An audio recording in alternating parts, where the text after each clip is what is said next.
अस्सलाम अलैकुम दोस्तों, आज हम सुनेंगे एक अजीम नबी हज़रत नूह अलैहिस्सलाम की ईमान अफरोज़ कहानी। हज़रत नूह अलैहिस्सलाम को अल्लाह ताला ने ऐसी कौम की तरफ भेजा जो बुतों की पूजा करती थी। वो अल्लाह को भूल चुके थे और गुनाहों में डूबे हुए थे। हज़रत नूह अलैहिस्सलाम ने अपने कौम को 950 साल तक समझाया, दिन रात एक ही पैगाम दिया, अल्लाह एक है, इसी की इबादत करो। लेकिन कौम ने बात ना मानी। लोग हज़रत नूह अलैहिस्सलाम का मजाक उड़ाते और उन्हें झूठा कहते रहे। आखिरकार अल्लाह ताला ने हज़रत नूह अलैहिस्सलाम को हुक्म दिया कि एक बड़ी कुश्ती बनाएं। जब हज़रत नूह अलैहिस्सलाम खुश्क ज़मीन पर कुश्ती बना रहे थे तो लोग हंसते थे, मगर उन्हें मालूम न था कि अल्लाह का अजाब करीब है। फिर अचानक आसमान से जोरदार बारिश शुरू हो गई, ज़मीन से पानी उबल पड़ा और हर तरफ सैलाब आ गया।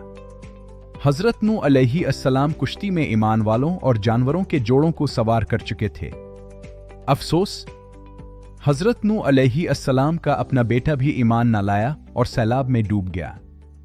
आखिरकार पानी उतर गया और कुश्ती पहाड़ जोदी पर ठहर गई। ये वाक़या हमें सिखाता है कि नजात सिर्फ ईमान और अल्लाह की इताअत में है।